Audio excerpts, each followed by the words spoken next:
It's just after 8 a.m, March the 1st, 2000, in the tiny village of Aberdeen, New South Wales. And inside this cottage, police are confronted with a scene of unspeakable savagery.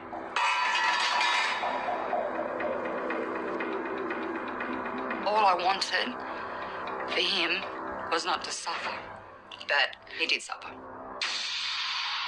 Hello everyone, welcome back to another video on True Crime Tune. Today's video is about Katherine Knight, who was the first woman in Australian history to be sentenced to life.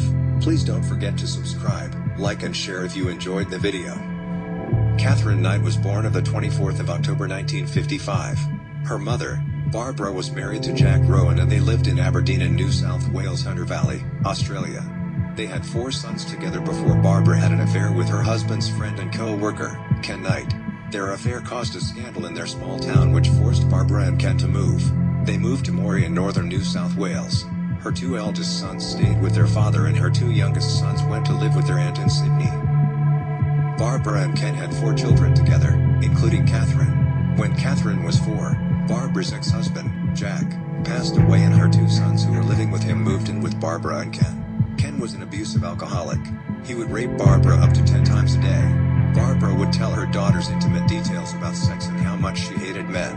Katherine claims that she would frequently be sexually assaulted by family members up until she was 11 years old. In 1969, the family moved back to Aberdeen. Katherine attended Musselbrook High School before she dropped out at 15 years old. She hadn't learned to read or write. In high school she is remembered as a loner and a bully to the smaller kids. She once attacked a boy at school with a weapon and she had an altercation with a teacher who ended up injuring her in self-defense.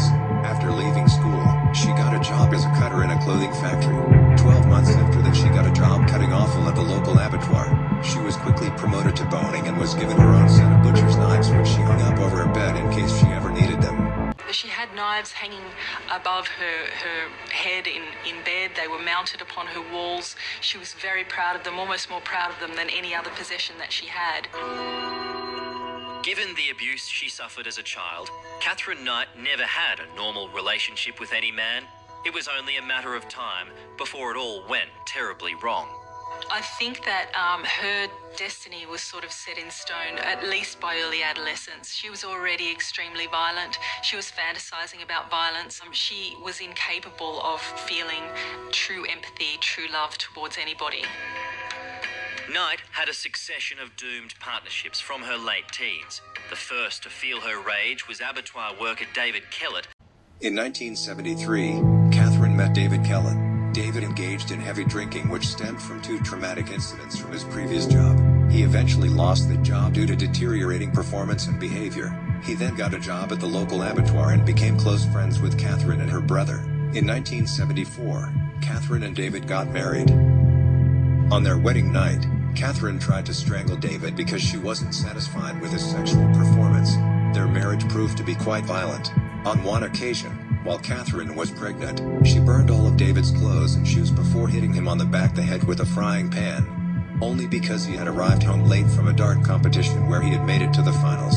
David ran to the neighbor's house in fear for his life before collapsing. He was rushed to the hospital and treated for a severely fractured skull. The police wanted to charge Katherine, but she convinced David to drop the charges. In May 1976, after their first child was born, David left Katherine for another woman and moved to Queensland because he could not stand the abuse. The next day, Katherine was seen violently pushing her baby down the street in a pram. She was admitted to St. Elmo's Hospital where she was diagnosed with postnatal depression and spent a few weeks in recovery. After she was released, she left her 2-month-old baby on a railway line and went into town threatening to kill people with an axe. A man who was foraging near the railway line found and rescued the baby only minutes before the train passed. Katherine was admitted to St. Elmo's Hospital again, but she claimed that she had recovered and checked herself out the next day. After a few days, Katherine slashed a woman's face with a knife and forced her to drive her to Queensland to find David. The woman managed to escape when they stopped at a service station. By the time the police arrived, Katherine had taken a young boy hostage and was threatening him with a knife. She was eventually disarmed and admitted to Morrison Psychiatric Hospital. Katherine told the nurses at the hospital that she had intended to kill the mechanic at the service station because he had fixed David's car, allowing him to leave. She also wanted to kill David and his mother when she arrived in Queensland.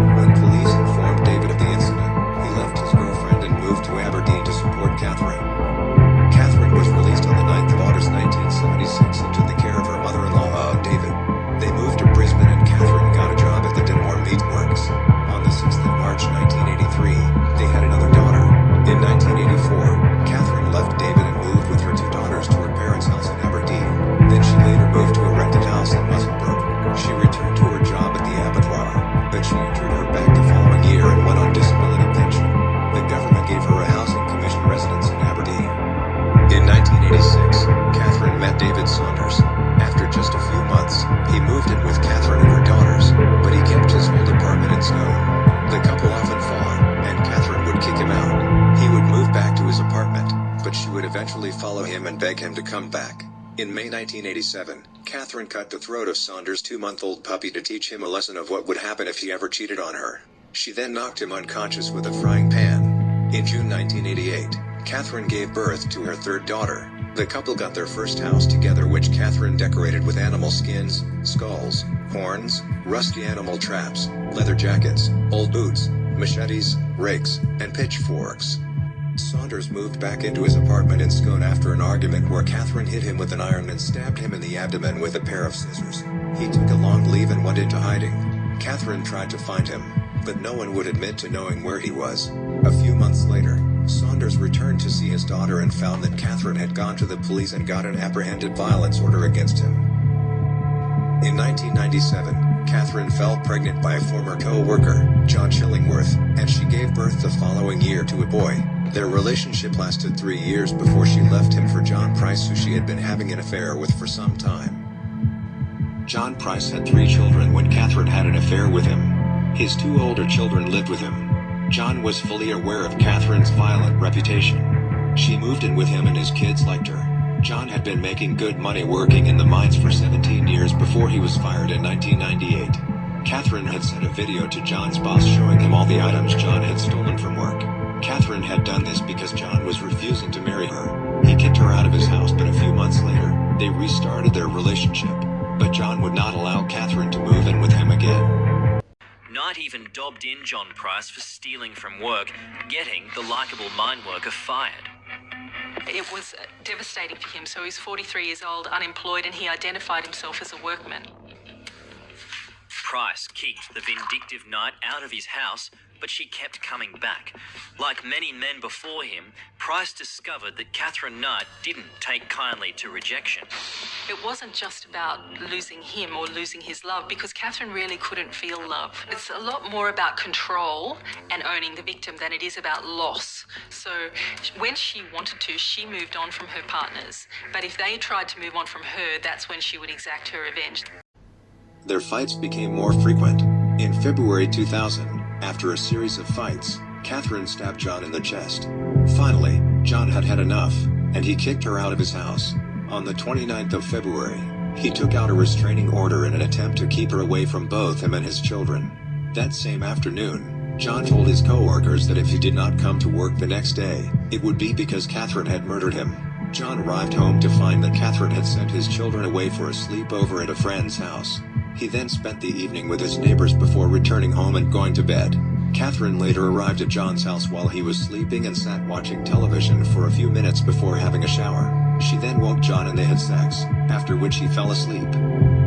At 6 a.m. the next day, a neighbor became concerned that John's car was still in the driveway, and when John didn't show up to work, his boss sent a co-worker to go check on him. The co-worker and John's neighbor called the police when they noticed blood on the front door. Police found John's body. Katherine had stabbed him in his sleep. According to the blood evidence, he awoke and tried to escape while Katherine chased him through the house. He managed to get outside the front door but was dragged back into the hallway where he bled out. He had been stabbed 37 times. Later that night, Katherine withdrew $1,000 from John's account. She cut parts of his body off and cooked them with vegetables to serve to his children, plated them up, stabbed photos of his children. She also fed parts of his body to the dog. People ask, how could she do something like that? Katherine actually enjoyed what she did that night. She's evil. I dead set believe she's evil. A few hours after John had died, Katherine skinned him and hung the skin in the lounge. She decapitated him and cooked parts of his body with vegetables and gravy. She set the table preparing to serve his body parts to his children. His head was found in a pot with vegetables. Went round the back, broke in through the back door. As we went in, I saw straight ahead of me what I thought was a curtain. There was something hanging, blocking my entry into the hallway of the house. I thought it looked like some type of blanket or some sort of covering that had been placed up on the archway. So I remember I used my left hand to push it aside, and immediately I could feel coldness coming on my left arm. So I looked down and my left arm was just covered in blood. Katherine was arrested. Katherine's initial offer to plead guilty for manslaughter was rejected. On the 2nd of March 2001, she was charged with murdering John Price, and she initially pleaded not guilty, but later changed her plea to guilty. The judge adjourned the trial and ordered a psychiatric assessment on Katherine. 2 psychiatrists concluded that she suffered from borderline personality disorder. On the 8th of November, Katherine was sentenced to life in prison without the possibility of parole, and the judge ordered that her papers be marked never to be released. This was the first time that this has been imposed on a woman in Australian history. Katherine Knight pleaded guilty to the shocking murder. She is one of just 4 Australian women to have her file marked never to be released. How do you block that out? How do you move on from something like that? I sort of look at it how my dad would have dealt with it. And I think that's what gets me through.